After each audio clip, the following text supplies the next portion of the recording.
Shalom, Israel. It's that time again. The I.S.U.P.K. under commanding General YAHANNA presents the Lord's 57th annual Passover. That's right, the Lord's 57th annual Passover, April 4th, 2026 in Houston, Texas. All black Hispanics and Native Americans are commanded to observe the Lord's Passover. This will be the biggest Passover to date. You do not want to miss this. Fresh lamb, fresh wine, and bitter herbs as commanded by the Most High. Only $200 per person ages 17 and up. The biggest event of the year. There is only one Passover, and it's under commanding General YAHANNA. See you there, Israel. Shalom. Nobody else there to compare to. Train for war, men of war, and warlike apparel.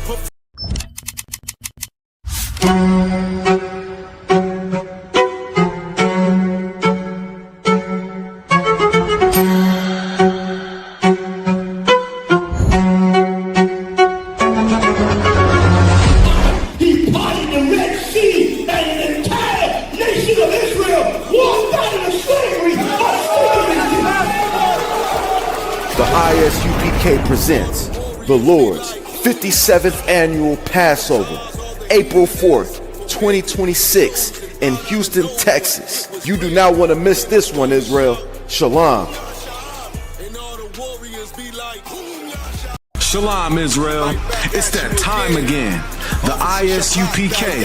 under commanding General YAHANNA presents the Lord's 57th annual Passover.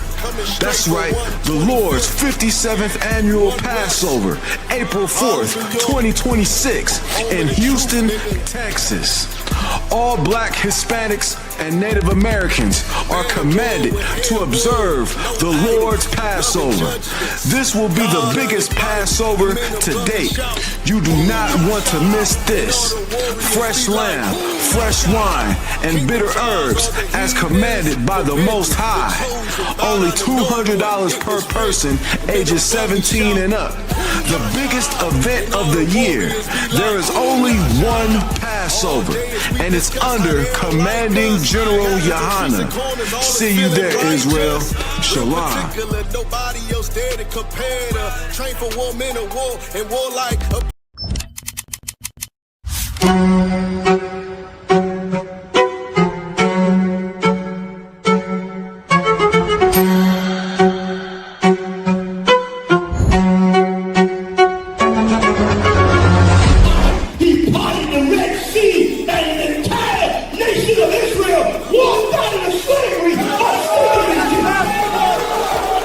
The I.S.U.P.K. presents the Lord's 57th annual Passover, April 4th, 2026 in Houston, Texas. You do not want to miss this one, Israel. Shalom. Shalom, Israel. It's that time again. The I.S.U.P.K. under commanding General YAHANNA presents the Lord's 57th annual Passover. That's right, the Lord's 57th annual Passover, April 4th, 2026 in Houston, Texas. All black Hispanics and Native Americans are commanded to observe the Lord's Passover. This will be the biggest Passover to date. You do not want to miss this. Fresh lamb, fresh wine, and bitter herbs as commanded by the Most High. Only $200 per person ages 17 and up. The biggest event of the year. There is only one Passover, and it's under commanding General YAHANNA. See you there, Israel. Shalom. Nobody else there to compare to. Train for war, men of war, and warlike apparel. Hey, listen, brothers and sisters, man. If you like what you hear, hit the subscribe button, man. Subscribe to this channel. And also, please, go to isupk.com and pay your tithe. Drop me some cash so we can move around this planet like we need to, man, and do the things we need to do. They're one West. They're one West. They're one West. Hey, Shalom, Yahweh Hashem Shabrakatam to all the brothers, Yahweh Shemal Athan Ba'Hashem Yahushua to all the sisters. I'm priest and officer 500 Barak Yala with the I.S.U.P.K, which stands for the Israelite School of Universal Practical Knowledge. Started at 1 West 125th Street, Harlem, New York, under commanding General YAHANNA. You understand? We're back at it again with our history classes. Since 1969, we've been teaching you nothing but the truth when it comes to our people, our identity, our culture, our language, our history, which is what is tonight, the history class. You understand? Something that you don't learn in your regular curriculum that's provided to you by your oppressor. Why? Because the winners control the narrative. You understand? There's always two sides of the story. There's the side of the oppressor and the side of the oppressed. What we're about to see tonight is that our oppressor is diabolical. Like, damn, there's no way to describe it. You just have to say diabolical, really. He's a vile beast, the worst animal on the face of the earth. Listen, after what we're going to see today, you going to put in your mind that you rather deal with a wild, rabid tiger than your oppressor. I'm telling you right now. And the sad part about this is that despite the fact that our oppressor treats us the way he treats us for the past, what, thousands of years, to be honest, we're still taught in the church to love them, to forgive them. We're not taught to forgive each other. How do we know that? Because the Bloods and the Crips are still killing each other. For probably a conflict that none of these niggas know where it started from. The GDs and the BDs kill each other. The Haitians and the Dominicans still kill each other, not understanding that the root cause of their issue is that the white man is the devil the Bible speaks of. Literally. You understand? What we're about to see tonight is, good night. The topic of the next few classes, right, which we'll alternate between French and English every other Sunday. The topic of these classes is, our oppressor is really a mad scientist. Like you see in the movies when you see mad scientists, you know, experimenting on people, doing all types of weird stuff, right? And you're like, damn, that belongs in the movie. That's like horrible, horrific. It's like, good night. I would have never thought that could ever happen in real life. Well, this is going to be the topic of the next few classes. Our oppressor experimented on us. We were guinea pigs, from the oldest to the youngest. Men, women, children, it did not matter. You understand? And this is what we're about to see tonight. Right, so let me pull up my PowerPoint. Bear with me 1 second. I'll pull up this PowerPoint and then we'll get into it.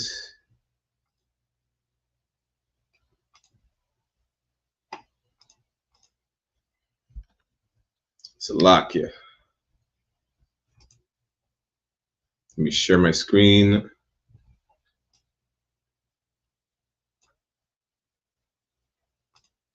Any questions or comments, of course, put it in the chat. If you want to be in the school, well, really, you don't have much of a choice. To be honest, with the current events, you better be in the school. Click on the sign in and sign out links in the beginning and the end of the class. Do your 90 days. Get your Hebrew name, right? Become a new person and help save your people. Bear with me 1 moment.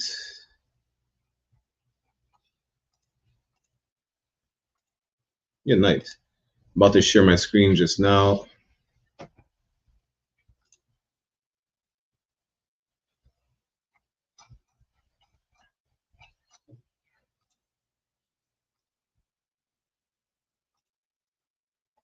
So our oppressor is a mad scientist. We're about to get into some of the experiments that he did on us. And it's horrible. It's horrific. You understand? So much so that the era or time that these experiments were conducted on us, they deem it, that era, one of the worst eras in the history of the planet Earth.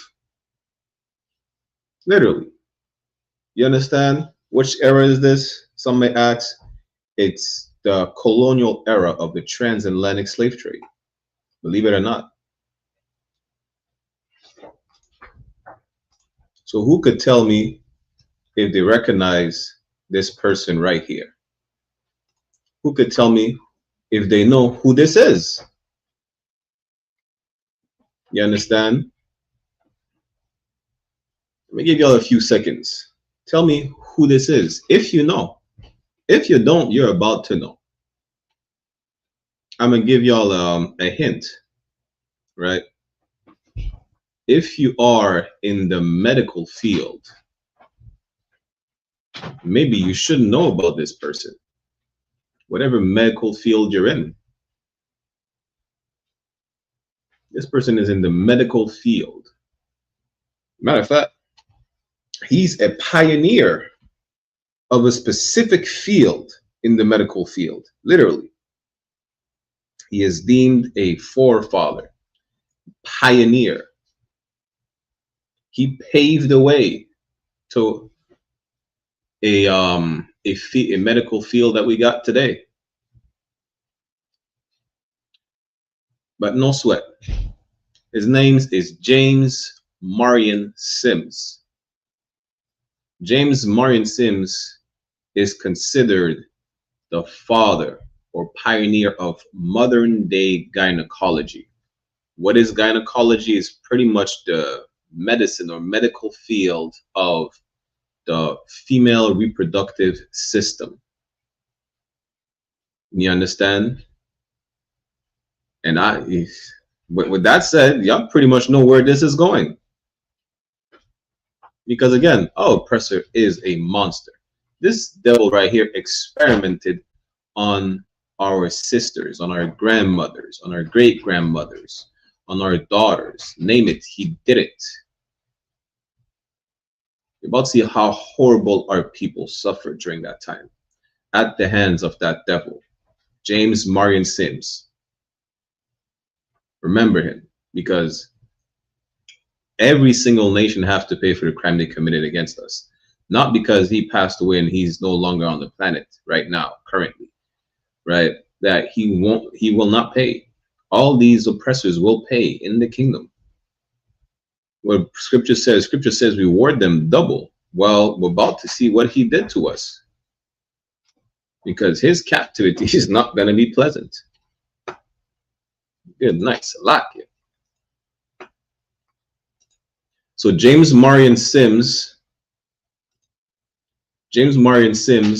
was an American physician in the field of surgery. And that's wild. His most famous work was the development of a surgical technique for the repair of vesicovaginal fistula, a severe complication of obstructed childbirth. However, he developed this technique via non-consensual and anesthetized surgeries on enslaved Black women, Anarcha, Westcott, Lucy, and Betsy, and impoverished Irish women. He is also remembered for inventing the Sims speculum, Sims sigmoid catheter, however you pronounce that word, and the Sims position. Now, mind you, they said impoverished Irish women. The truth is, which we're about to see later on, that he didn't use anesthesia on black slaves. He did on white women, though. You know, these white women were anesthetized. They were. Why? Because it was deemed that white women could feel pain. That's why they need anesthesia. But Black women do not feel pain. They do not feel pain. I think they used to say that it was like a nervous reaction, when really the pain was excruciating. This racist white devil pioneered modern day gynecology. We're gonna see as well some of the tools, such as the speculum, the sigmoid catheter, as well as the position that he said that he made up, you know, that's still being used today.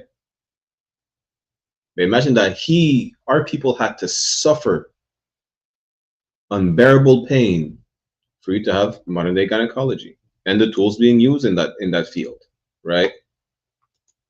So what is gynecology again? Is the branch of medicine that deals with the diseases and routine physical care of the reproductive system of women. So this is the sim speculum. That's what a speculum looks like. And it just the shape of it, I'm like, damn, how long it took you to come up with this? You understand? That's crazy. This is what they're being used today in gynecology. Again, the speculum.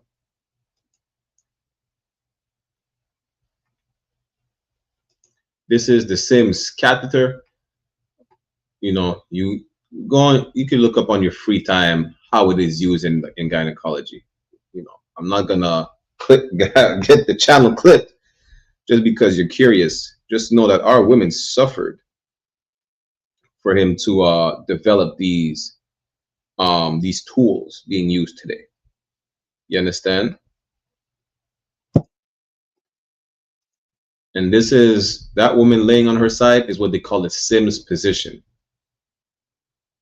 which he invented by torturing literally our sisters. So to get back to it, so against significant opposition, he established in New York the first hospital in the United States specifically specifically for women. You understand? Why against significant opposition? Because it was no secret how he came up with his techniques. It was no secret. He used enslaved black women without anesthesia. Some as young as, listen, not even just the gynecology part. We're about to see as well. He experimented on children. I think there was like some type of condition that children were born with. Yo, he literally opened up their craniums. Now, let me not just give you the whole class right now. You understand? Bear with me for a second. Against significant opposition. Why? Because people knew exactly what he was doing. You understand? And a lot of his experiments were failing. Most of the experiments were failing. You know how long it took for him to come up with these tools? Do you know how long? We're about to see how long it took for him to make this experiment successful, these procedures successful. It took a minute. It took a long suffering. You understand? He was forced out of the hospital he founded because he insisted on treating cancer patients. They could not trust this devil with cancer patients. Who knows? He was opening black people up with without anesthesia to remove a tumor. Good night. Imagine that. He is not. He founded the hospital, and he's being kicked out because he's not trusted with the patients for very good reasons. He played a small role in the creation of the nation's first cancer hospital, which opened after his death. Salakia. He was one of the most famous and venerated physicians in the country because of his diabolical practices. You understand? In 1876, he was elected president of the American Medical Association. And things like that explain how our people till this day, blacks, Latinos, and natives, do not like to go out to the doctor. You understand? Native women were till this day are still sterilized, without, unconsensually sterilized. Black women as well, Hispanics as well. Why? Because our oppressor is a vile beast. You understand? Like, no, none of these. You're about to see even then that this devil did not even care about the medical aspect of it or to help the slaves he was experimenting on. We're about to see why he developed the gynecology, which we have this day. And him being elected as the president of the American Medical Association shows you that really there is an agenda. There was always an agenda to make sure that you're, to unalive you, mass unalive you. You understand? You were nothing to them but property. And if we look into the history of how slaves were treated by the doctor, is because they needed to go back on the field. So a lot of times, let's say you lose a limb or you get the limb cut off, the hell with losing it. They cut your foot if you try to run away. You know what they would do? You see in movies when how do you call it? They apply damn, I forgot the word in English, but they apply a lot of heat. They heat up some metal. They apply it to the wound. They used to do that to the slaves. That, yo, listen, it heals right away. It closes up the wound. It stops the bleeding. Now get back on the field. Literally. What was the other option for the slaves to not work on? Some slaves, damn, I'll have to revisit that class. Some slaves cut off their own limbs to show like, yeah, I can't work. Well, guess what? You're gonna have to go back to work. What's the other option? If you're useless to me, right? Might as well be dead. You're gonna be gator bait. You're gonna be dog food, literally. You're gonna be listen. You're gonna be slave food, or the slave master's food. You're useless. You understand? If you think that there is an agenda today from our oppressor, you know, on how he operates with us at the clinic, in the hospital, the doctor. Imagine back then. Imagine in the 1800s. The modern day gynecology was developed by a racist slave owner. He did not care about women. He didn't. You're going to see that just now. Salakia for the sidebar. So he was one of the first American physicians to become famous in Europe. He openly boasted that he was the second wealthiest doctor in the country. Imagine that. Damn. Our oppressor. Our oppressor is boasting about his malpractice. I'm gonna just call it a malpractice. Really. Because we're about to see how long it took for him to develop the techniques that are being used today in modern day gynecology.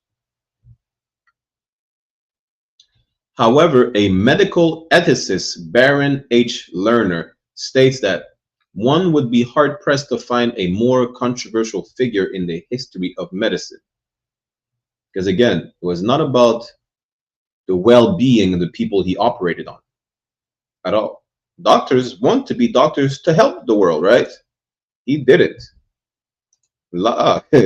He had a whole different agenda on why he wanted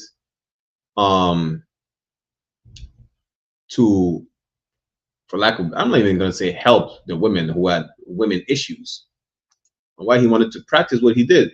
And he didn't even care about it. It wasn't even about women issues, really, because he was trying to treat cancer patients. They told him, "La, you ain't treating no cancer patients. We're kicking you out the hospital you found it. You're crazy or what?"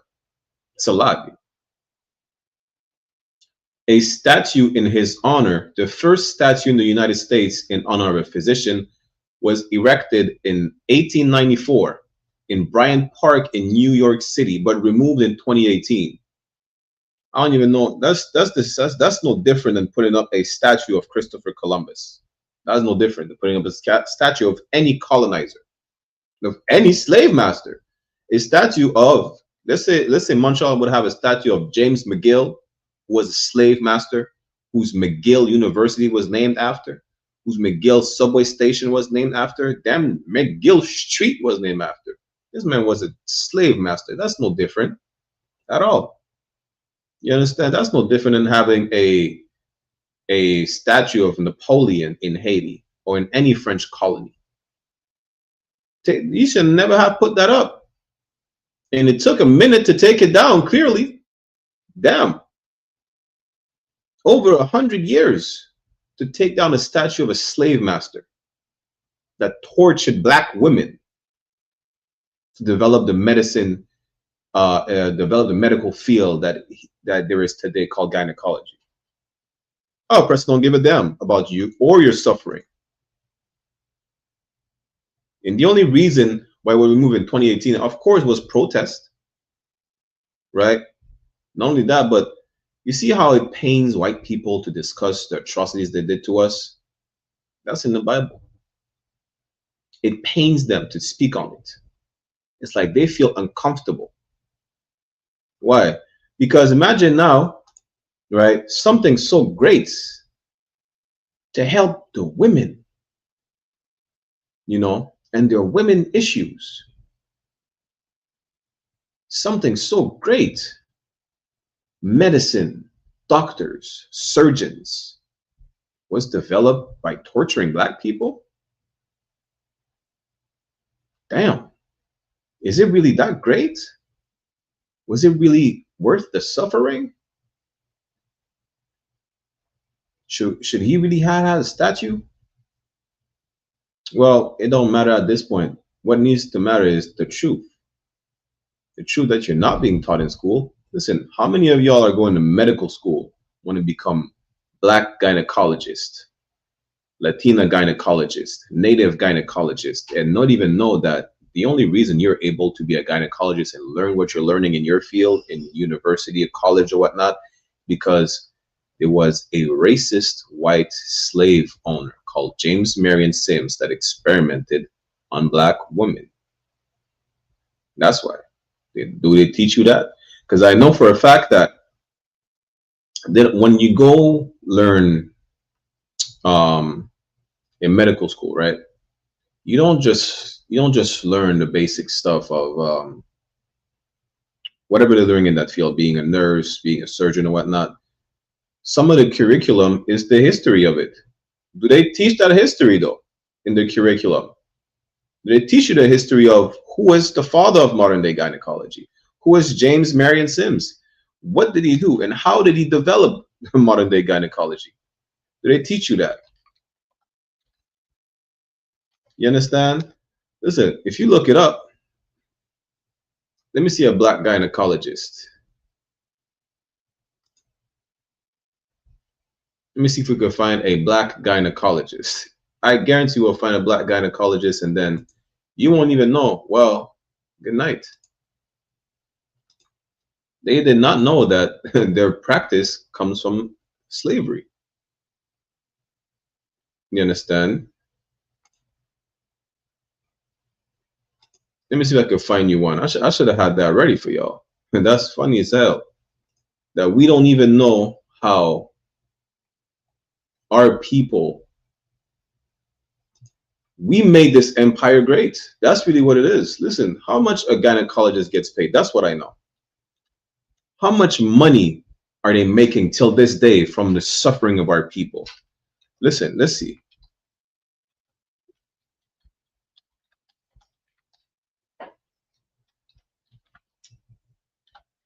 Gynecologist pay rate.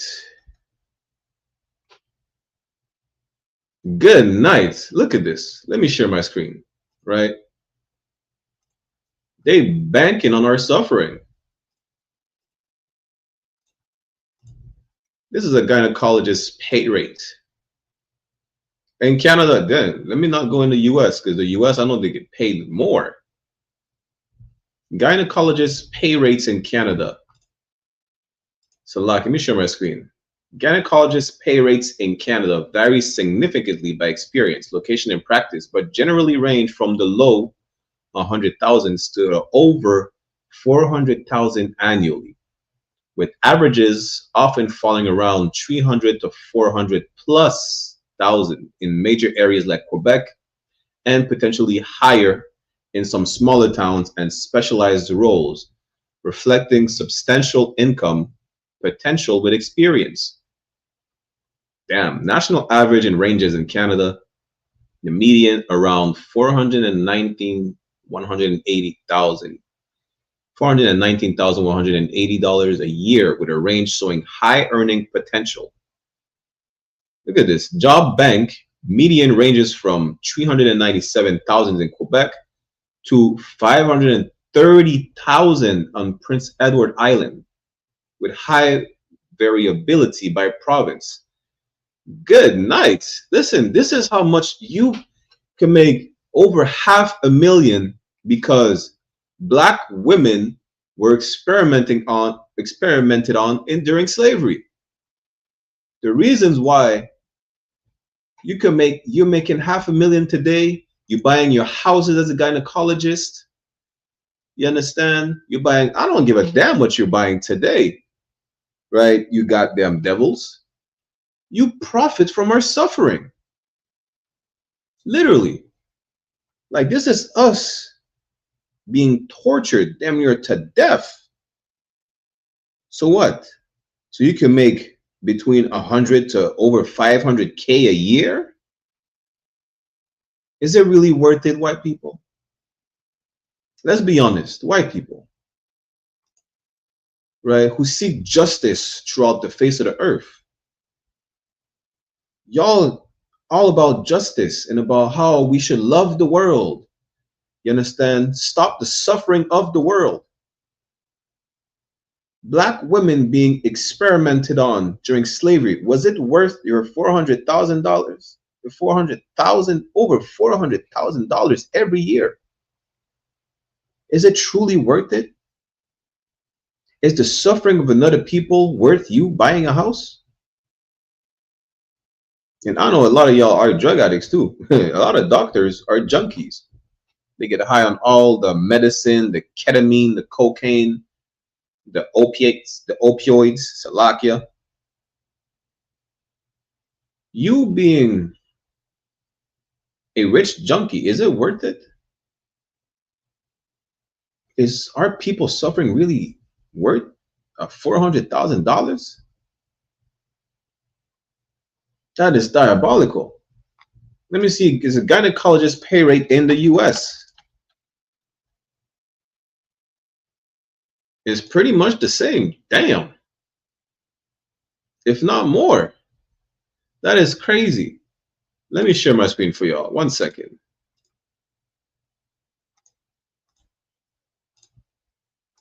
The gynecologist pay rates in the US is the same, damn near. Between 270 to 280 annually, with ranges over 400,000 depending on experience. Location higher in North Dakota and South Dakota, surprisingly, right? Some top earners exceeding $400,000 to $500,000 notes. Is it really worth it? Are people suffering? Are women dying? Was it really worth it? This is a rhetorical question, of course. I'm not expecting white people to be honest and say, no, it's not worth it. Nobody should be suffering like that. I don't even care if some of them might say, yes, it was worth it. I would not be surprised, because our oppressor is a vile, disgusting beast that has no remorse for the pain he causes others. If you truly ask a white person, was it really worth it?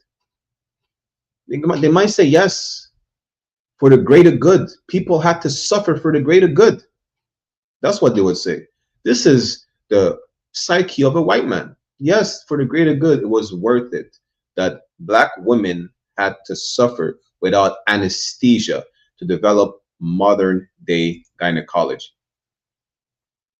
Our oppressor is truly the goddamn devil the Bible speaks of. So, Laki, let's go back to the PowerPoint. Maybe 1 second.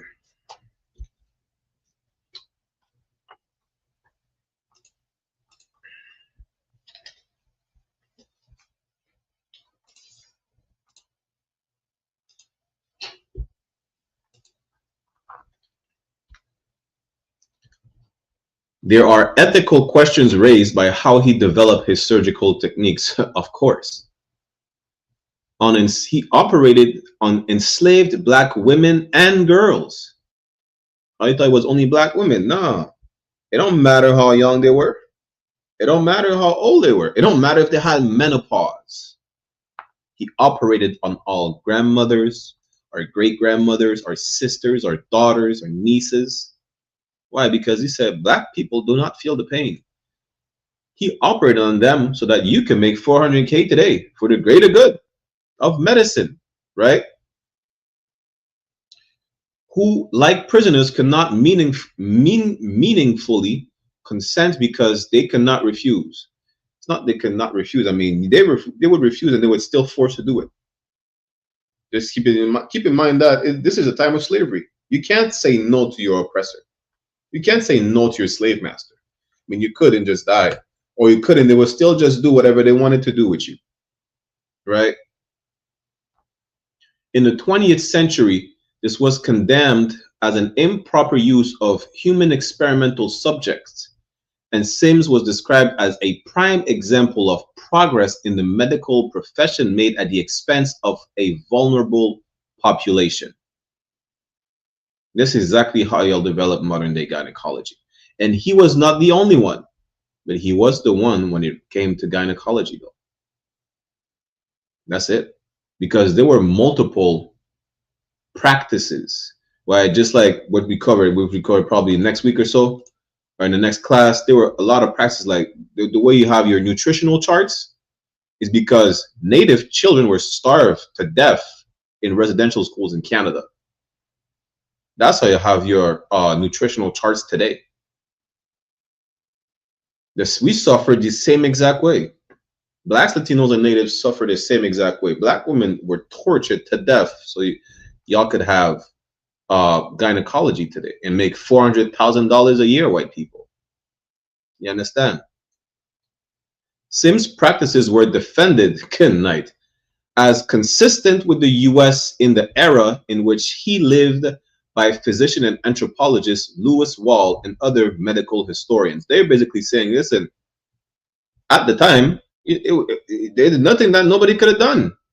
That's a lie. White people, they're just basically saying they don't care about your pain and suffering. That's what they're saying. At the time, it was the norm. You see, that's the problem with Lewis Wall and other medical historians. When they say, at the time, it was the norm. At the time, you know, no one could protest it or speak against it. That's a lie. That's a lie. At the time, if to say that at the time it was the norm, so, you know, y'all are defending Marion Sims, y'all are the same reasons y'all would vote for Donald Trump, despite him being on the Epstein list. Why? Because y'all are natural pedophiles. Where's the proof? According to history, the Greco-Roman Empire legalized pedophilia. That's the proof. At the time, it was the norm. That's why y'all don't have. That's why y'all hate immigrants more than y'all hate pedophiles. Y'all could catch all the Haitian immigrants, Mexican immigrants, Jamaican immigrants, Honduran immigrants, right, with ICE. But y'all cannot catch one single pedophile. Like for 100,000, what you call to be illegal immigrants, where there is really no such thing as an illegal immigrant on stolen land. For 100,000 of them, how many pedophiles you caught? How many white pedophiles you catch?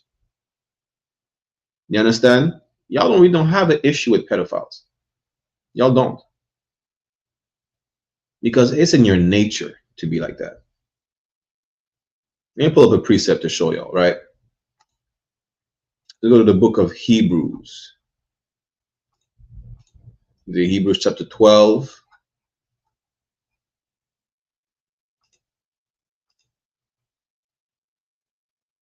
Let me share my screen. The book of Hebrews chapter 12, verse 16.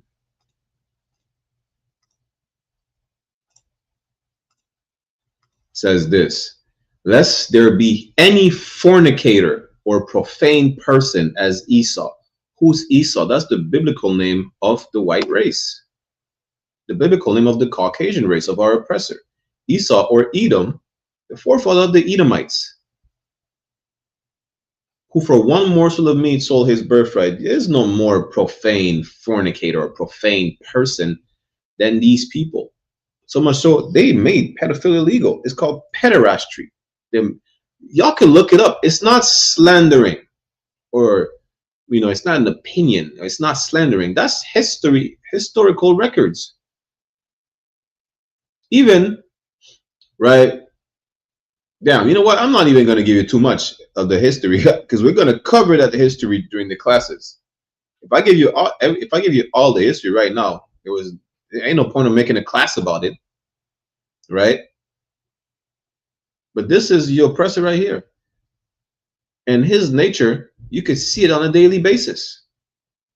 It's not a secret, and they don't hide it. The proof they don't listen. Maybe they're trying to hide it now.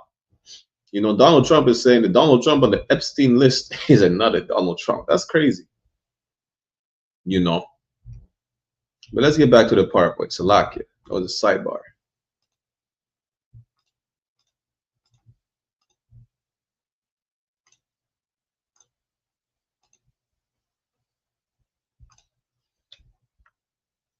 Few medical doctors have been as lauded and loathed as James Marion Sims. Credited as the father of modern gynecology, Sims developed pioneering tools and surgical techniques related to women's reproductive health, which we see in tools earlier, right?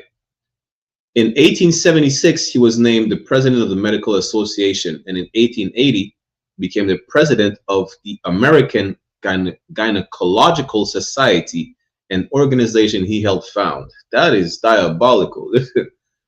Damn. I don't even know where to start with this. That's crazy. The 19th century physician has been lionized with half a dozen statues around the country. We just seen that one of them in New York was taken down because listen, how you gonna put up a statue of a man that's torturing black women? You understand? But because Sims' research was conducted on enslaved black women without anesthesia, medical ethicists, historians, and others say his use of enslaved black bodies as medical test subject falls into a long, ethically bereft history that includes the Tuskegee syphilis experiment and Henrietta Lacks, which we'll go over as well. Why? Because now we're afraid to go to the doctor.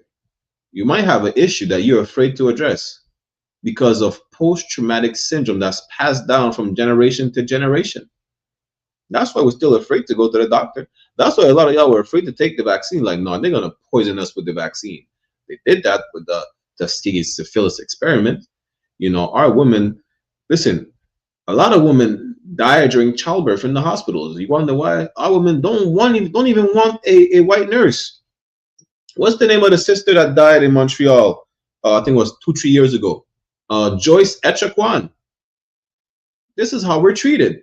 There's a history of us just dying at their hands. And they're supposed to help the people. They're in the medical field because they want to help. That's what they claim they want to do.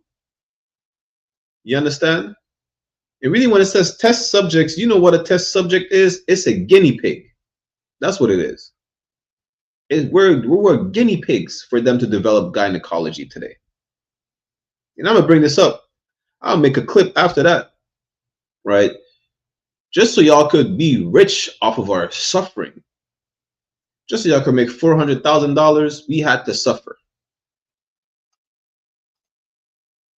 White man is the devil the Bible speaks of, Salakia.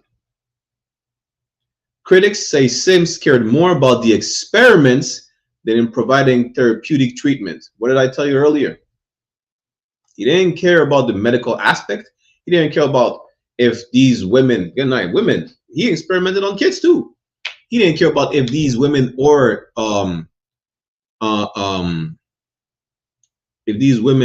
girls were feeling, you know, uncomfortable in their reproductive part or not. He didn't care about that. He cared about the experiment. He wanted to see how far he could go. What can he create? You understand? What work can be done? He didn't care about relieving them from pain or relieving them from discomfort. He didn't give a damn about that. It even goes further than that. I'm going to show you why. Because what were our women used to do? They were used to breed more slaves. If there's something wrong with the reproductive system of a black woman, how can she reproduce more slaves? He didn't care about the reproductive system as far as them having a health issue or discomfort. What did it say again? It says critics says Sims cared more about the experiments than in providing therapeutic treatment, Salakia, and that he caused untold suffering Damn, imagine something so bad that it can't even be told. Untold suffering by operating under the racist notion that black people did not feel pain. We're going to see later, mind you now, he operated on black women and girls without anesthesia, but he also operated on white women.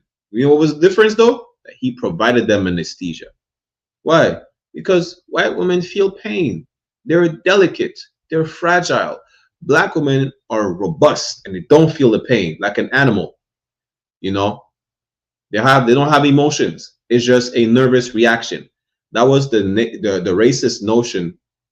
Till this day, I was gonna say back then. Till this day, that's how they think of us. We're not humans. We're subhumans. We're not even fully men. We're 3/5 of a man on the Constitution of America. They didn't give a damn back then. They don't give a damn today, and they will not give a damn tomorrow. You understand? So lock it. Sims, who practiced medicine at a time when treating women was considered distasteful and rarely done, invented the vaginal speculum, which we've seen earlier, a tool used for dilation and examination. Why was it considered distasteful? You find out that at the time they were saying women are sources of diseases and all types of excuses, right? Which shows you again, he really didn't care about the women, because it was distasteful to treat women, especially when they had an issue with the reproductive part. You understand? You see that he only cared about not only the experiment, but about making sure that these black women are able to produce more slaves. If there's an issue with the reproductive system, they're useless. As opposed to, you know, because it do cost money to import goods, and we were the goods at the time. As opposed to doing that, let's just fix their internal issue. Let's see, what's the problem? Let me fix it. Let me run experiments, because it was not only them affected by the childbirth issue, right? What's it called again? The fistula, the vaginal fistula or whatnot. But to make sure that the technique are perfected, he had to practice and perfect it. But not on white women. You can't damage a white woman, but you could damage a slave. And if it dies, you're going to replace it. Just like a guinea pig. Now you see how today they say, let's not experiment on animals no more. We were the animals getting experimented on back then in slavery. You understand?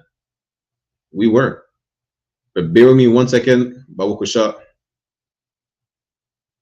I'll play a quick commercial. Bear with me 1 second. Shalom, Israel. It's that time again. The I.S.U.P.K.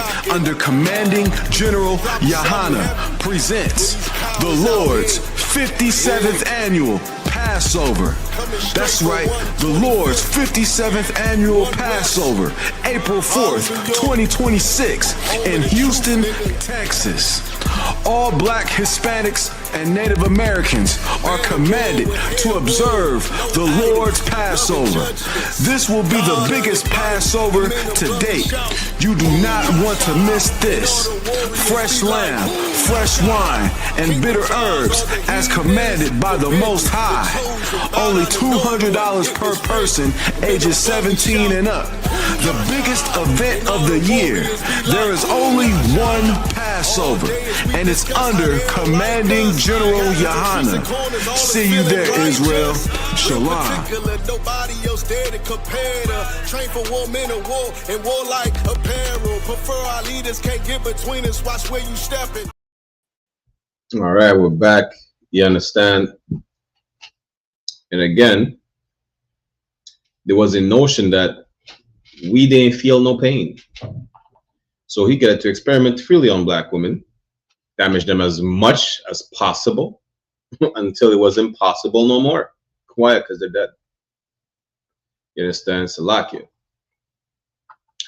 He also pioneered a surgical technique to repair the vesico-vaginal fistula, which is a condition that, you know,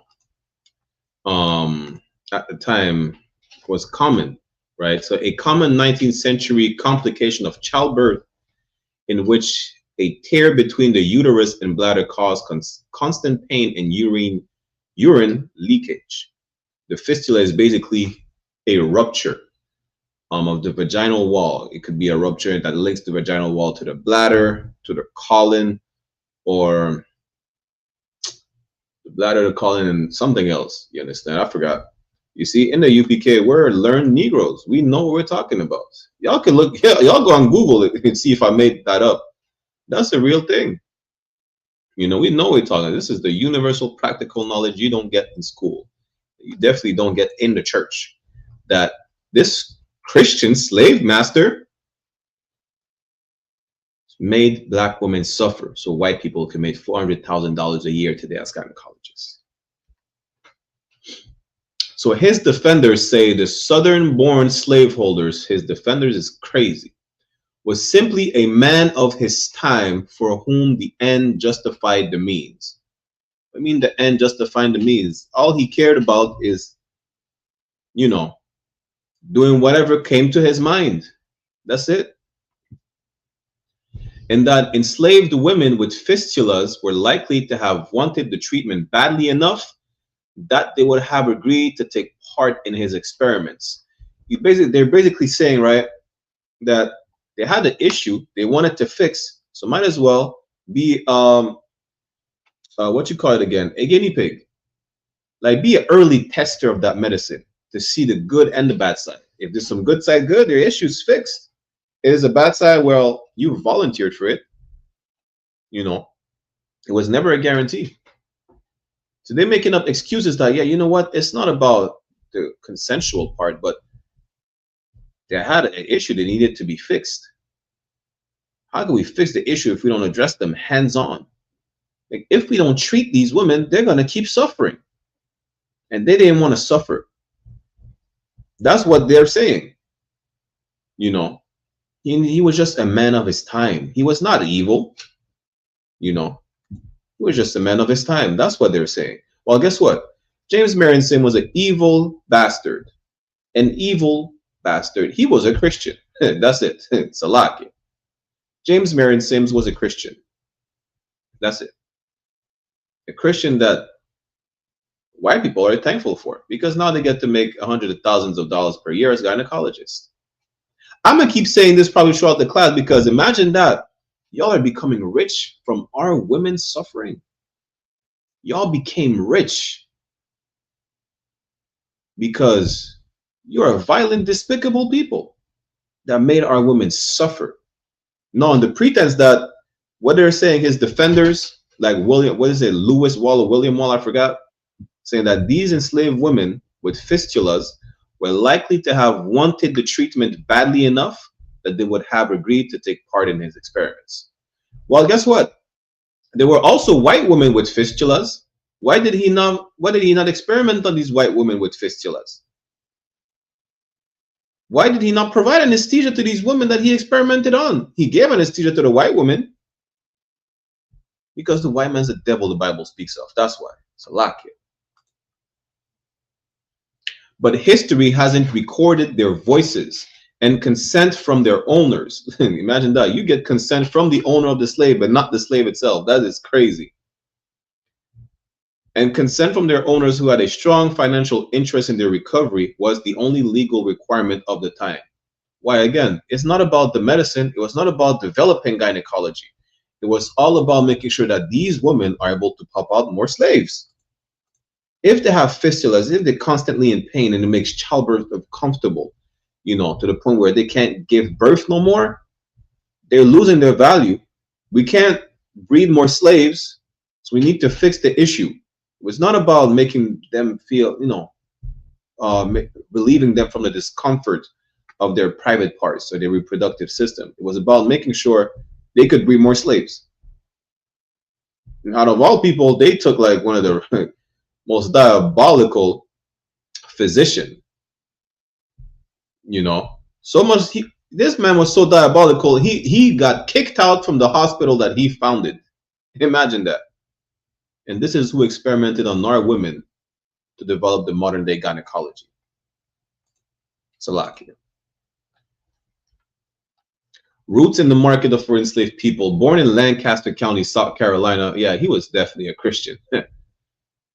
In 1813, James Marion Sims entered the medical profession when doctors didn't undergo the same rigorous coursework and training they do today.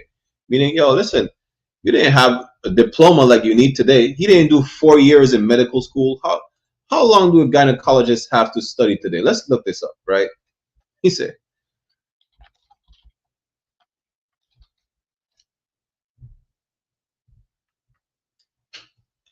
how long gynecologists have to go to school?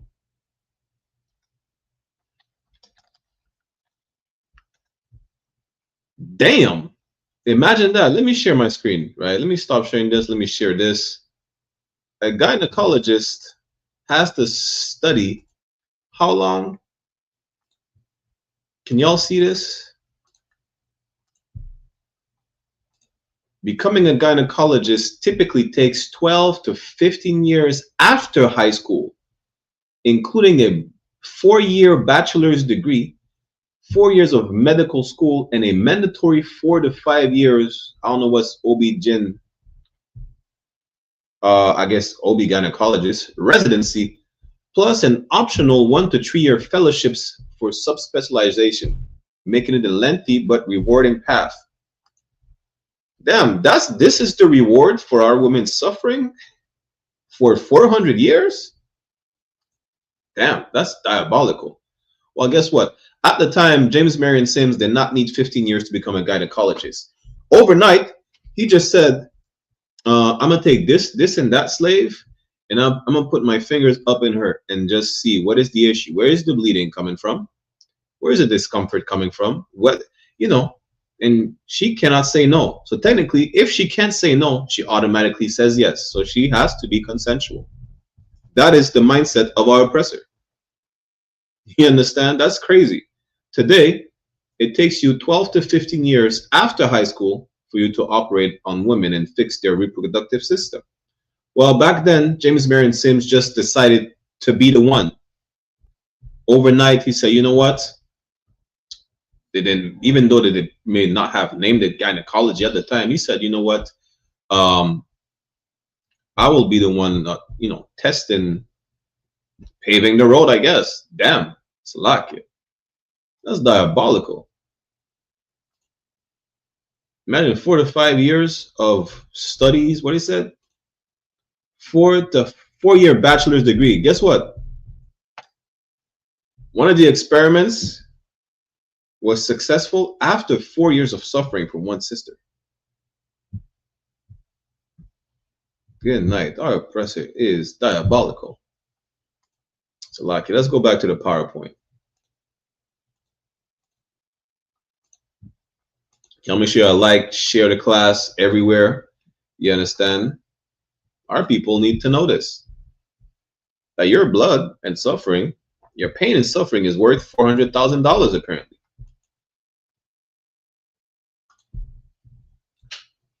So, born in Lancaster County, South Carolina in 1813, James Marion Sims entered the medical profession when doctors didn't undergo the same rigorous coursework and training they do today. After interning with a doctor, taking a 3-month course and studying for a year at Jefferson Medical College, Sims began his practice in Lancaster. This man took a 3-month course. Damn. Good night. The man took a 3-month course and he studied for a year, not even a year and a half, and this man became a gynecologist, paved the road for gynecology after a year and a half. He later relocated to Montgomery, Alabama, seeking a fresh start after the death of his first 2 patients. You can't make this up. That is crazy. And this is the people today. Good night. I understand why it takes 10 to 15 years, but damn, this is the man that operated on our women for you to be able to make $400,000 a year. Yeah, I won't stop saying this. I might have to make a shirt. It was in Montgomery that Sims built his reputation among rich white plantation owners by treating their enslaved workers. Why? Because they need to pop out more babies. That's why. Not because they cared about the well-being of their slaves. If they did, they would not kept them as slaves. They would have freed them. You understand? According to Vanessa Gamble, University Professor of Medical Humanities at George Washington University, Sims' practice was deeply rooted in the trade for enslaved people. Sims built an 8-person hospital in the heart of the trading district in Montgomery. While most healthcare took place on the plantations, some stubborn cases were brought to physicians like Sims, who patched up enslaved workers so they could produce and reproduce for their masters again. He didn't care about the well-being of the slaves. It was all about reproducing. He didn't care. It was all about, making sure you could produce more slaves. If you can't produce more slaves, it is not cost efficient to keep bringing slaves. That's what it started the breeding farms, because it's not cost efficient to pay for more slaves. Think like a businessman. If you could duplicate the item right here on the plantation, why import it when you could have it homegrown, right? If there's an issue, let's fix the issue right here, right now, so we could, as opposed to keep importing them slaves, we're gonna keep producing, reproducing them. Otherwise, they were useless to their owners. Again, if that woman is not able to produce, to reproduce, she's useless and she's gone, and now she has to be replaced. You understand? Salakia. This brings up the concept of soundness, says Gamble. You're going to see why. Being sound meant they produce, men and women, and reproduce for women, right? For these women, having this fistula made them less sound. Why? Because they wouldn't be able to produce like normally, right? The fistula, again, is a tear in the vaginal wall. It could be a tear that links the bladder and the reproductive system or whatnot. The colon, where you can have feces and infection and whatnot. You understand? And I think something else, I forgot. But the point is this: if they're unable to properly reproduce, they're not sound, they're useless, right?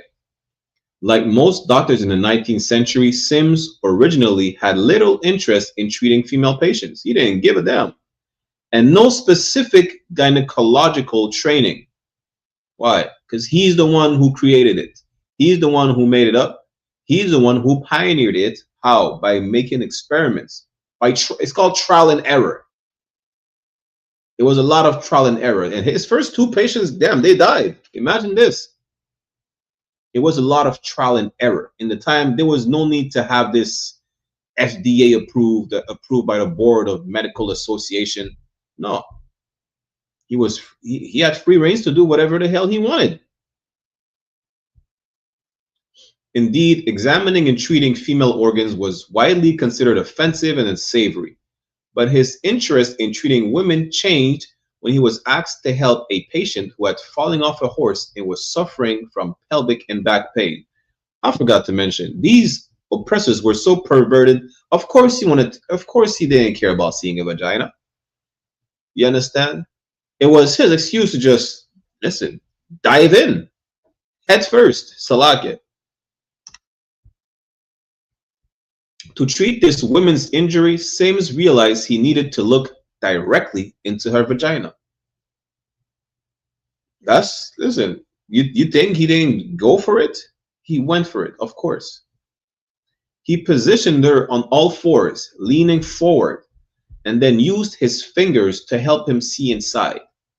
The discovery helped him develop the precursor to the modern speculum, which is the bent handle of a pewter spoon, which is what we seen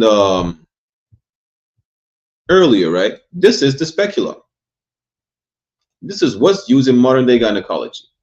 How did he develop that? By, fingering a woman. That's how. Without consent. And then he kept on developing it. How? By fingering more women. Enslaved black women. of course, with no consent. You understand? Salakia. Again, our oppressor is a diabolical monster. You understand? He is a diabolical monster, and he will pay for the crimes that he committed against us. Like, let me share this again.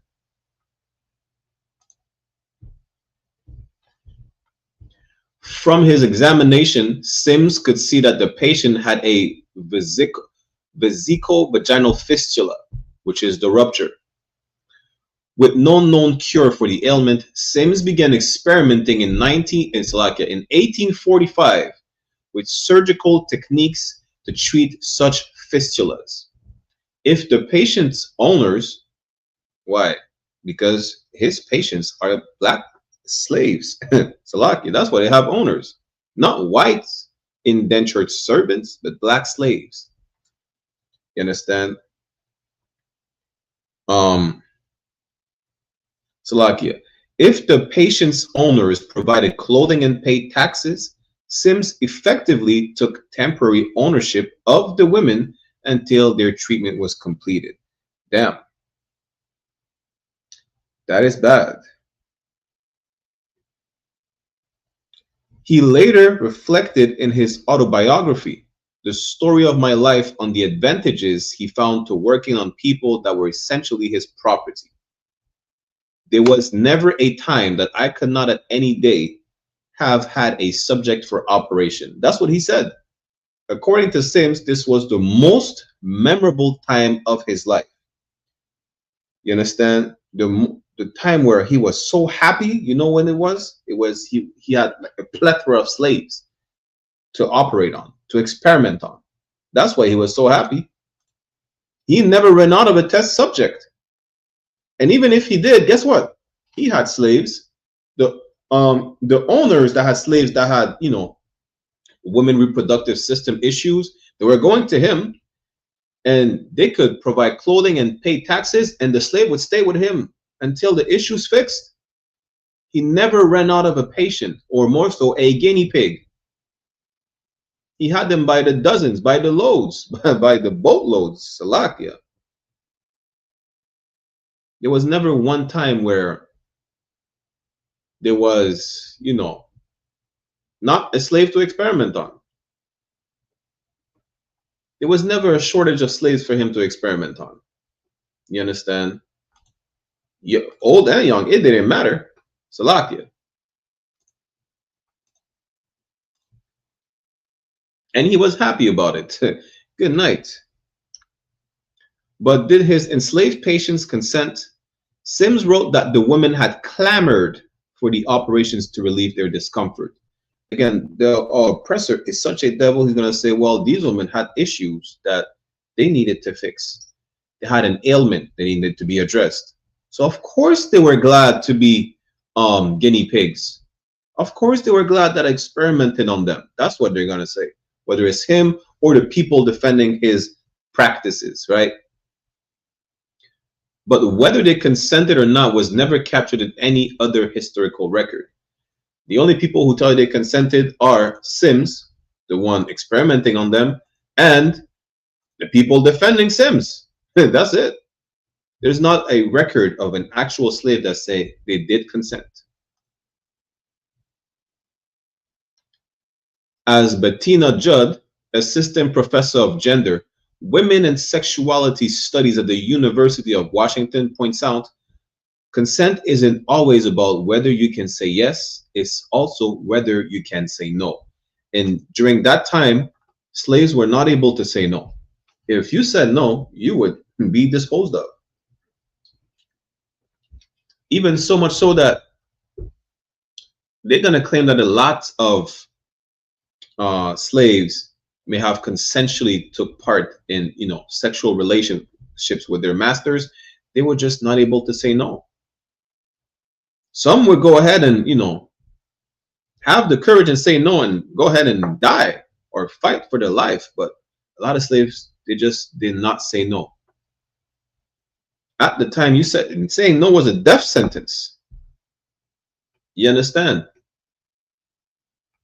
Saying no was a death sentence at the time. You could not say no. You could not defend yourself. You cannot plead your case. So because they're not saying no, I mean, they have to agree with it. That's the mentality of our oppressor till this day. You understand? And that's how he was able to experiment freely and claim that, well, they clamored for the operations to relieve their discomfort. It helps them. They're glad that a white man is helping them. That's basically what they're saying. Really, they're not. They even ask for help. They don't want to keep breeding babies just so the babies could be used as slaves. They don't want to see their children used as slaves. You understand? Our oppressor is a monster. Our oppressor is a monster. You understand? Salakia. Today, we know of 3 of the names of the female fistula patients from Sims' own records. Because yes, white people kept records till this day. The reason we know that, a perfect example is Thomas Thistlewood in Jamaica. How do we know that he created the Derby's dosage?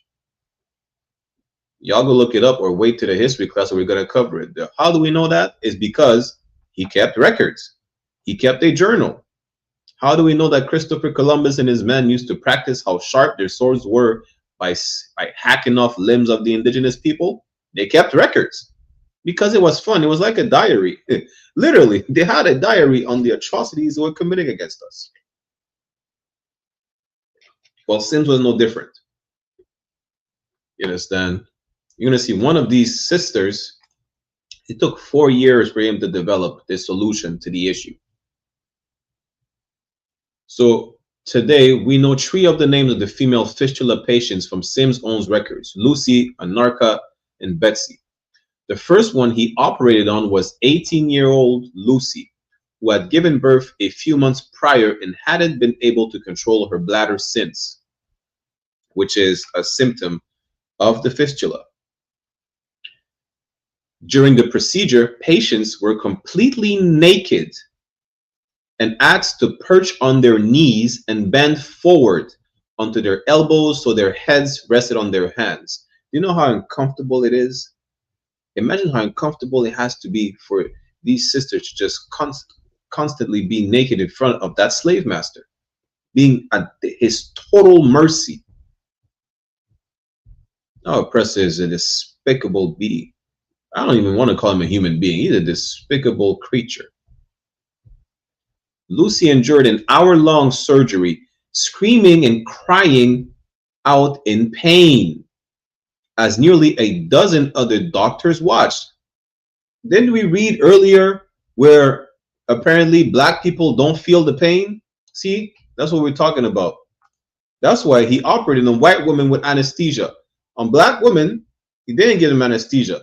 They didn't feel the pain. At the time, whenever there was a reaction as such, they would say it's a nervous reaction. That's what they used to say. But she's screaming for over an hour. Damn. She's screaming and crying out in pain in front of other doctors at their mercy. Anything can happen. As Sims later wrote, Lucy's agony was extreme. I thought that black people did not feel the pain. You understand? You think that I thought black people didn't feel the pain. What do you mean Lucy's agony was extreme? Let alone just the agony itself. Because our oppressor is a devil and he don't give a damn. Let me get a precept real quick, right? Go to Deuteronomy.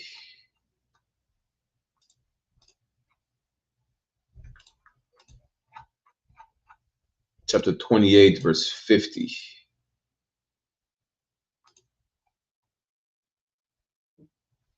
Let's start at verse 49, as a matter of fact.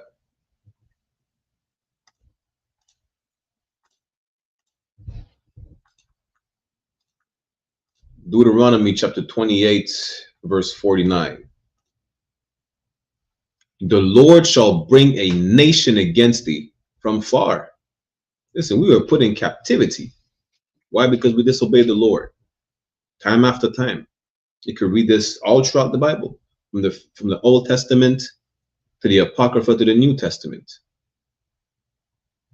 And this is talking about our oppressor today till this day. You understand? The Lord shall bring a nation against thee from far, from the end of the earth, as swift as the eagle fleet, a nation whose tongue thou shalt not understand. And this is who is over us today. This is who operated on these black women in the 1800s. So you could make $400,000 a year by being a gynecologist. Verse 50, a nation of fierce countenance, which shall not regard the person of the old, nor show favor to the young. That's James Sims. That's James Marion Sims. He said Lucy's agony was extreme. But I thought that they were saying that black people do not feel pain. That's what they said. But he also recorded. Listen, this is recorded. He kept records. He realized that, damn, she is actually in pain. Yes, because we're humans. We feel pain. We have nerve endings. You're a medical practitioner. You should know that.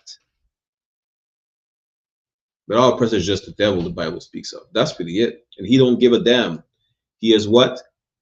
A nation of fierce countenance, which shall not regard the old, or you shall not regard the person of the old, nor show favor to the young. That's James Marion Sims.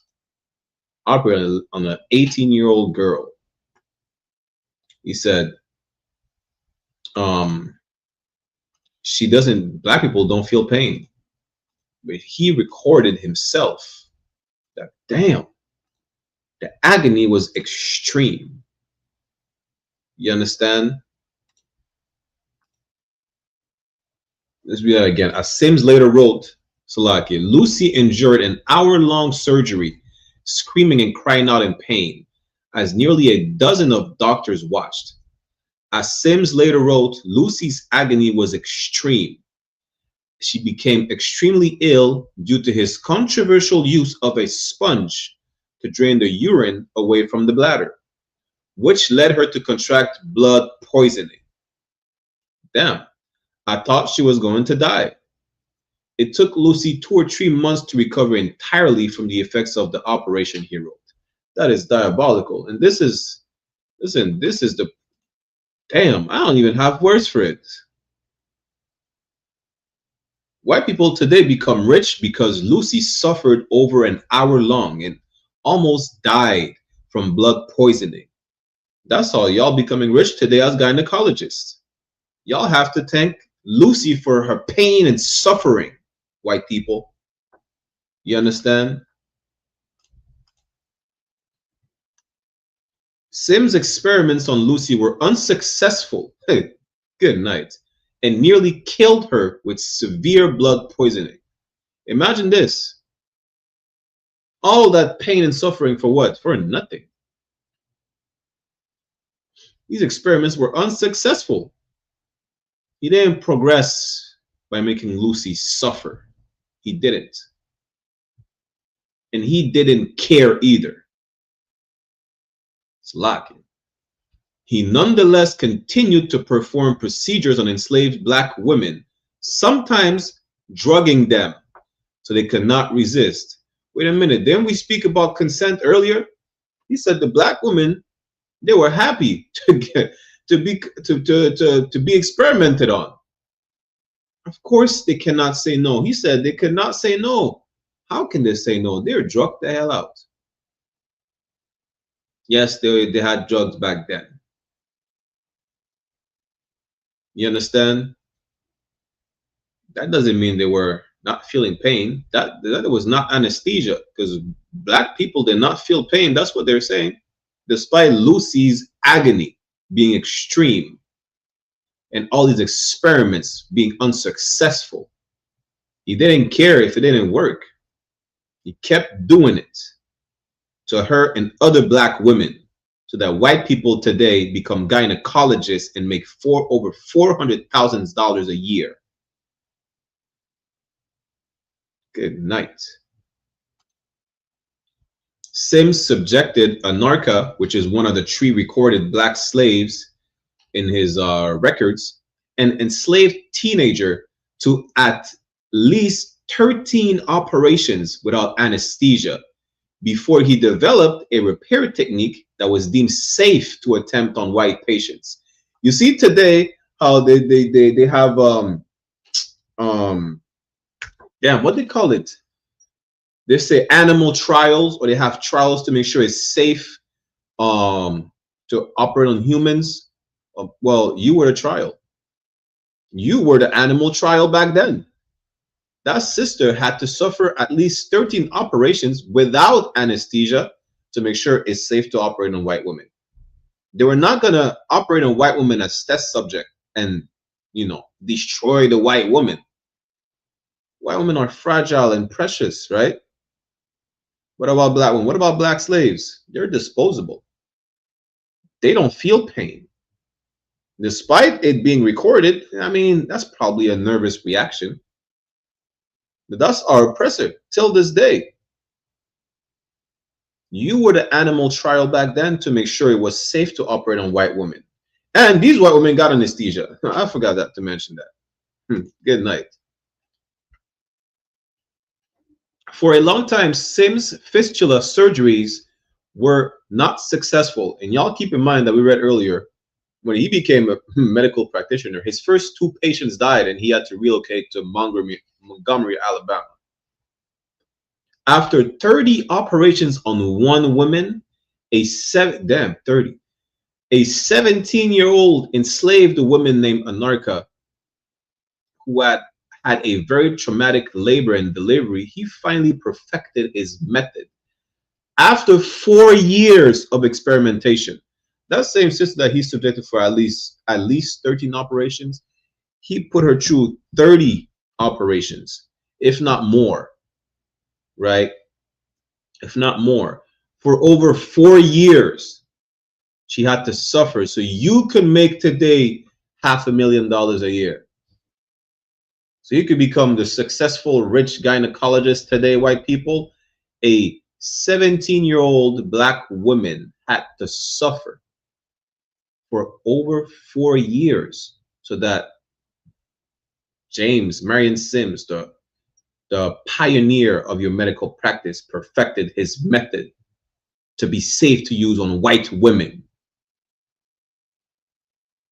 The Lord said you'll pay for that. You know that, right? The Lord says you will pay for that, for all the suffering that you cause our people. Let me grab that real quick. Despicable monsters. Go to the book of Obadiah.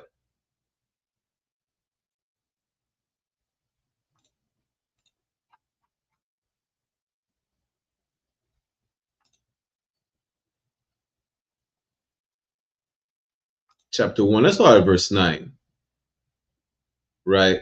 Let's start at verse 9. The Lord said, you need to be eradicated from the face of the earth. You need to. Because of things like this. Like for over 4 years, she had to suffer so that you could make $500,000 a year. Good night.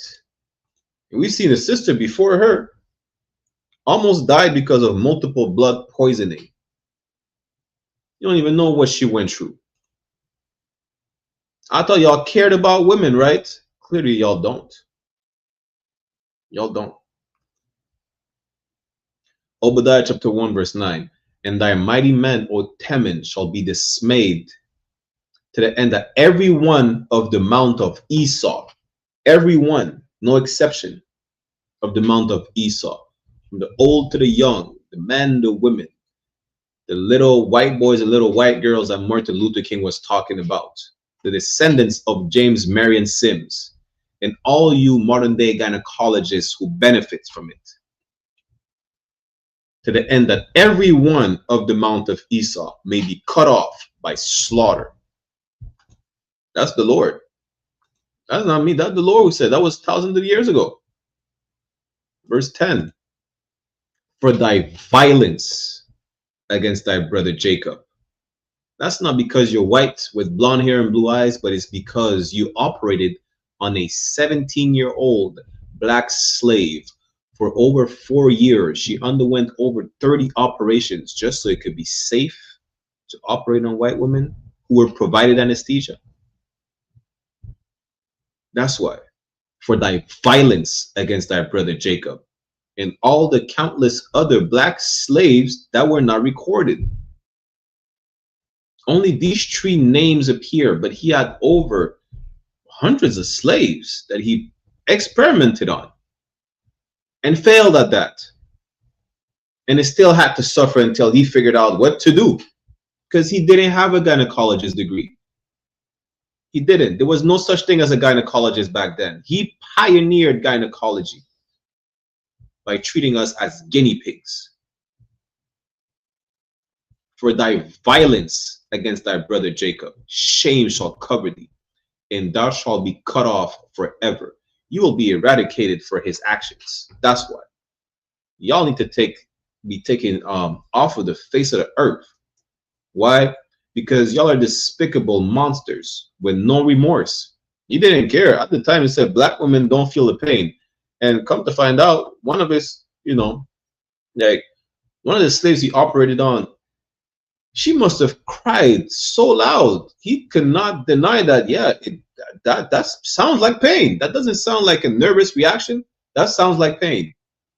That sounds like it's so painful. He had to record that, her agony. It was not just regular pain. It was agonizing. And agonizing pain was so extreme that he cannot deny that. Maybe that black woman feels pain. She might be an exception. You white people are despicable. Salaki. Let me get back to the PowerPoint. We're almost done with the class.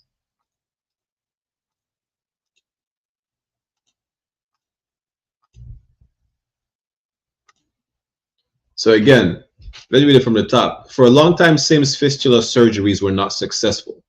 After 30 operations on one woman, a 17-year-old enslaved woman named Narka, who had had a very traumatic labor and delivery, he finally perfected his method after 4 years of experimentation. Afterward, he began to practice on white women using anesthesia. Listen, white women had anesthesia. This is the white privilege right here. You understand? Black women do not get anesthesia and they suffer. White women, they're so fragile. They need anesthesia. We don't want them to break, right? We don't want them to suffer. We don't even want to see one tear coming out of their eyes. But white woman tears should not dry because it should not come out of her eyes in the first place. You understand? Which was new to the medical field at the time. While some doctors didn't trust anesthesia, Sim's decision to not use it or any other numbing technique was based on his misguided belief that black people didn't experience pain like white people did. That's why. That's why he didn't provide anesthesia to black women that he may suffer. You understand? Who felt agonizing pain under his experiments? No, because they don't feel the pain. Imagine that.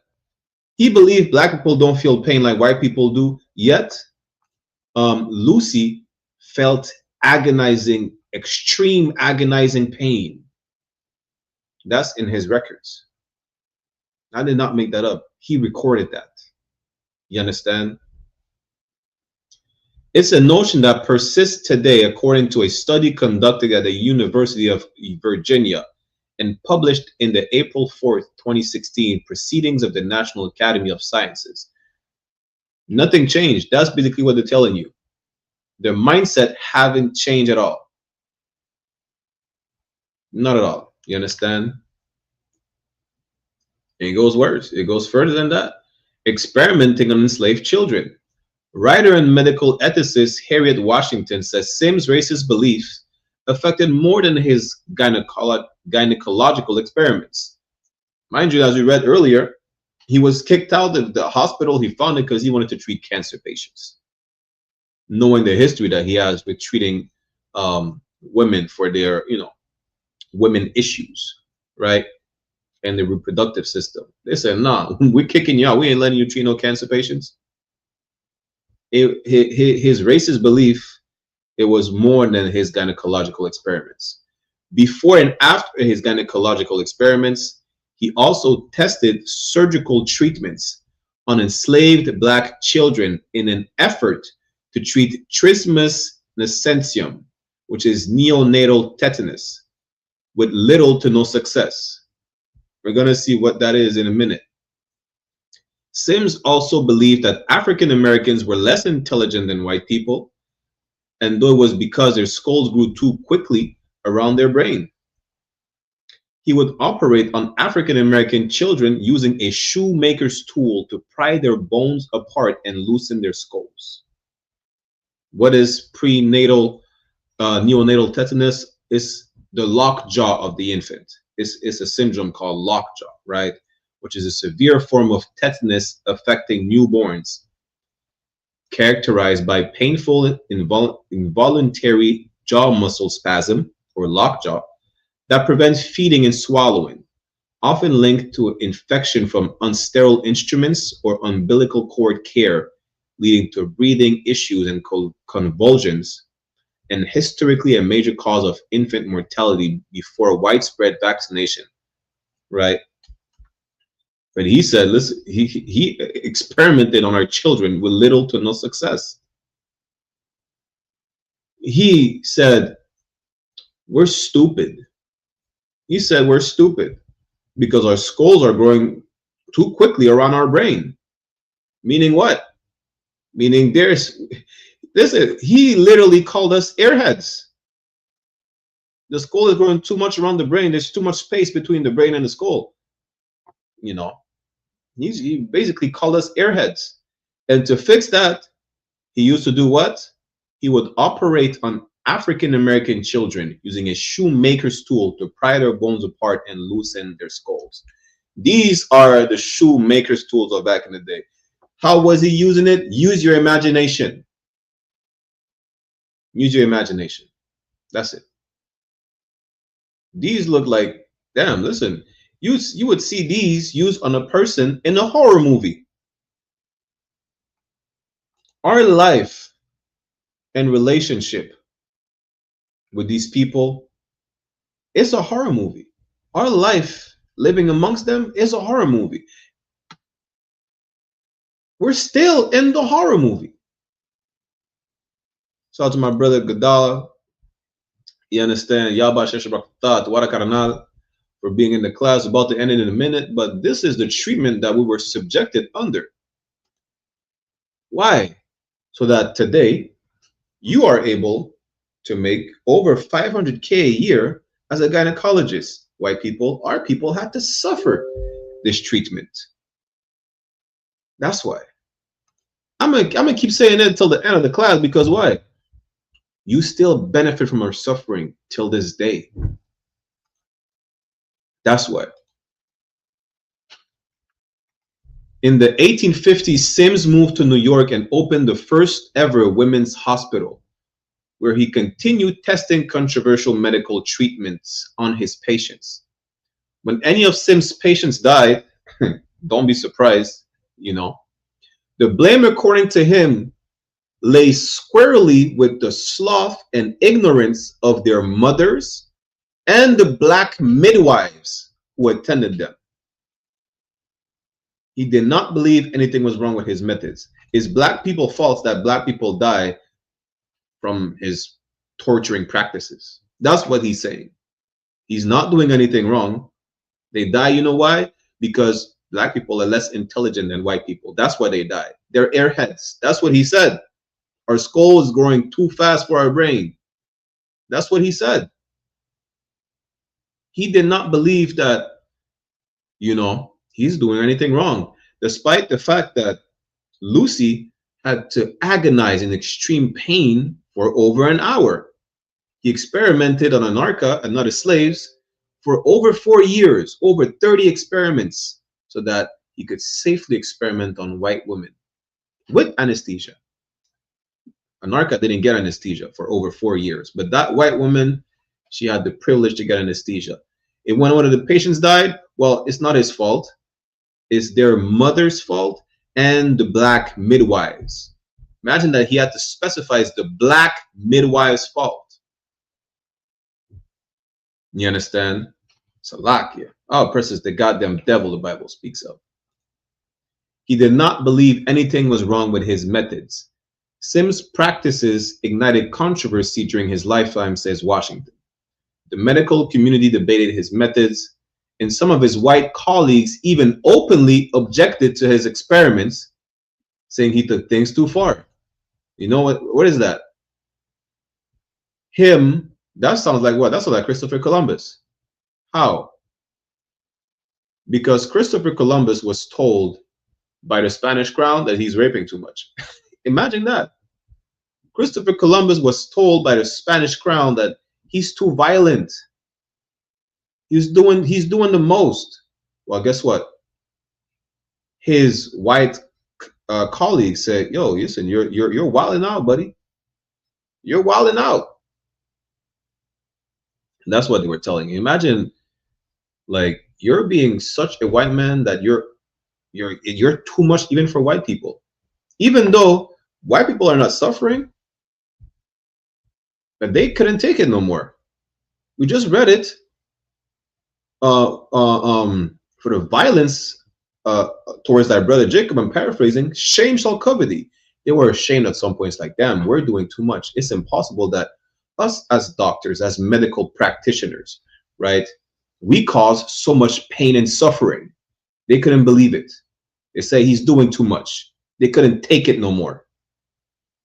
Well, that's the oppressor. That's the oppressor, so much so that he realizes that he himself is a despicable, monstrous bastard. And thanks to our pain and suffering today, you know what's going on today? You gynecologists are able to make over $500,000 a year because of our suffering. You understand? James Marion Sims continues to loom large in the medical field, celebrated as a medical trailblazer. Don't be surprised. That's just like saying Christopher Columbus, they have in Columbus Day. You understand? Statues were erected to him in, among other places, New York City's Central Park, the South Carolina State House, and outside his old medical school, Jefferson University in Philadelphia.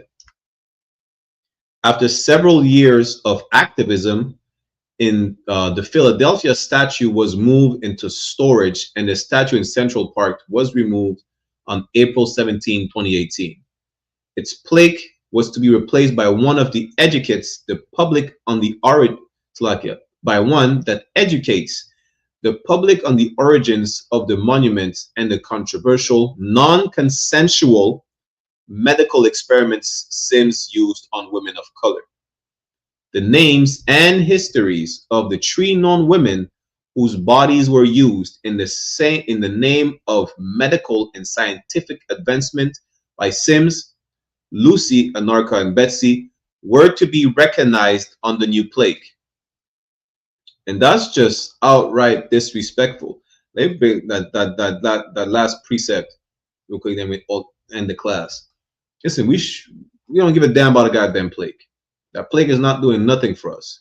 That plaque, I would not even have had a plaque to name these sisters. You know what you should do is tune into these history classes, because now our people say, well, we're finally recognizing the truth is coming out. The truth is only coming out in the Israelite School of Universal Practical Knowledge on the Community of YAHANNA. I'm going to show you what that plaque does. That plaque is this: Ecclesiastes 7:7. Surely oppression maketh the wise man mad, and a gift destroyed the heart. You know what you should do? Instead of giving us that plaque that names these sisters that suffered in the name of modern day gynecology, all gynecologists should pay a tax to black people.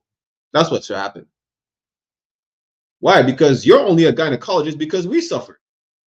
The hell with a plaque with the name of these sisters that suffered so you can make over 500K a year. The hell with that plaque.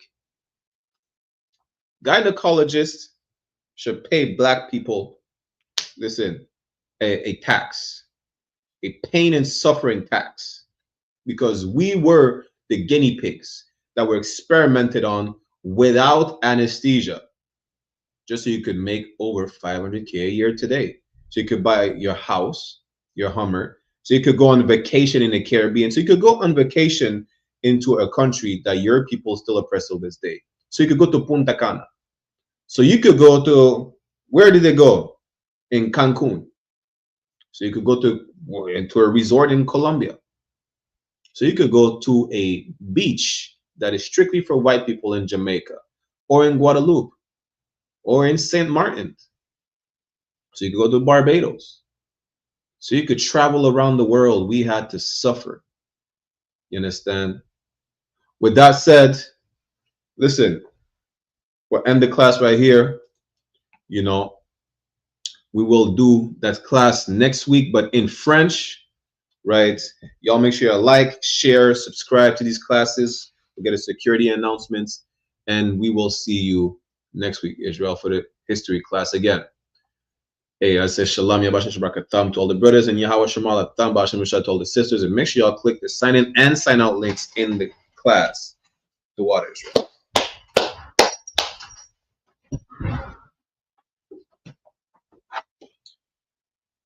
This is the I.S.U.P.K security announcements. We are the I.S.U.P.K, started at 1 West 125th Street, Harlem, New York, under Commanding General YAHANNA. When a new brother, rules for new brother or sister, when a new brother or sister comes into the school, they're off limits for 6 months. They're to be saluted only. They're here to shed themselves of the world. If they need transportation, the teacher will arrange it.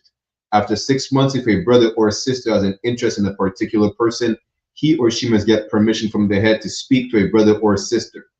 There's another 6 months in which the brother and sister will court each other. After this 6 months period, the brother and sister will get permission from the head to marry. Tithes, which is the commandment. Numbers chapter 18 verse 21 and Malachi chapter 3 verse 8 to 10 means 10th in the Hebrew. Ma'ashara, 10% of every penny of any increase the Lord gives you. Give to the treasury department a teacher. Priest fund, free will offering for priests not mandatory. Whatsoever amount you would like. Upcoming holy convocation. We have coming up Purim, which is the 14th and 15th day of the 12th month, which falls on Monday, March the 2nd, and Tuesday, March the 3rd, 2026. You can read more about it in the book of Esther, chapter 9, verse 20 to 31. Reminder to all Akim and Akwatian to check the bulletin board in the hallway of the school if they have a physical location. And if anyone wants to be a trooper in the school, to start wearing all black, boots, shirts, pants, headband, and scarf. But that's why we'll give a courtesy salute to the brothers and a courtesy salute to the sisters. Menavisual Imajim, which means to stand. We'll give a courtesy salute to the brothers. Menavisual Imajim Shabbat, Imajim, Barak, Yahweh Bahashem, Yahweh Shai Brakatham, meaning Yahweh in the name of Yahweh Shai bless y'all. Yad Mata, which means hands down. Sar, which means to turn. Turn if it's sisters, if you have any in your presence. We'll give them a courtesy salute as well. Menavisual Imajim Shabbat, Imajim, Barak, Yahweh Shemar, Alathan Bahashem, Yahweh Shai, meaning Yahweh watch over y'all in the name of Yahweh Shai. Yad Mata, class dismissed. Lord Israel, we'll see you next week with the same class in French. You understand? Shalom.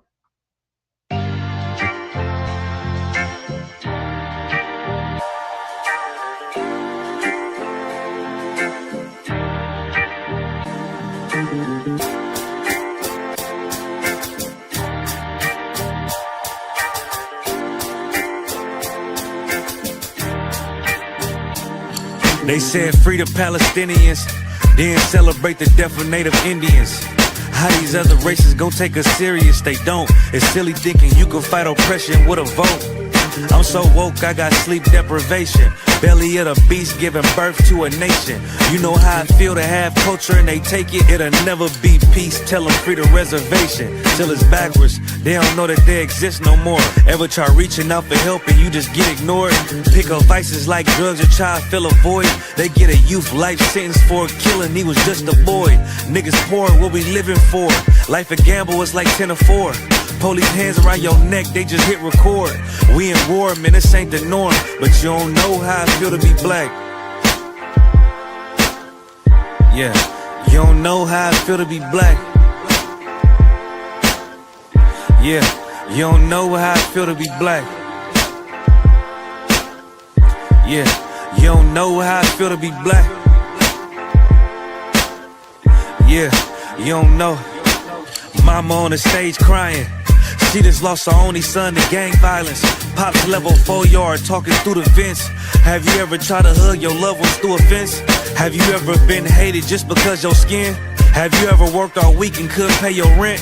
Life a trip, I'm trying to catch my balance. Every step feel like I'm walking backwards. Credit card, but God check the balance. I come from where it's rough, that's why my heart callous. They want you to fall weak, that's a war tactic. Look how we live, what's scary than that? What you know about crossing the Darien Gap? Risk your life to live in hell or bury your kids. Either way we gotta suffer and they just get rich. Life a bitch, why I waste time telling you that? Cause if you ain't a nigga like me, you don't know how it feel to be black. Yeah, you don't know how it feel to be black. Yeah, you don't know how it feel to be black. Yeah, you don't know how it feel to be black. Yeah, you don't know. Shalom, Israel. It's that time again. The I.S.U.P.K. under Commanding General YAHANNA presents the Lord's 57th Annual Passover. That's right, the Lord's 57th Annual Passover, April 4th, 2026 in Houston, Texas. All black Hispanics and Native Americans are commanded to observe the Lord's Passover. This will be the biggest Passover to date. You do not want to miss this. Fresh lamb, fresh wine, and bitter herbs as commanded by the Most High. Only $200 per person ages 17 and up. The biggest event of the year. There is only one Passover, and it's under Commanding General YAHANNA. See you there, Israel. Shalom. Nobody else there to compare to. Train for war, men of war, and war like apparel. Hey, listen, brothers and sisters, man. If you like what you hear, hit the subscribe button, man. Subscribe to this channel. And also, please, go to isupk.com and pay your tithe. Drop me some cash so we can move around this planet like we need to, man, and do the things we need to do. They're one West. They're one West. They're one West. They're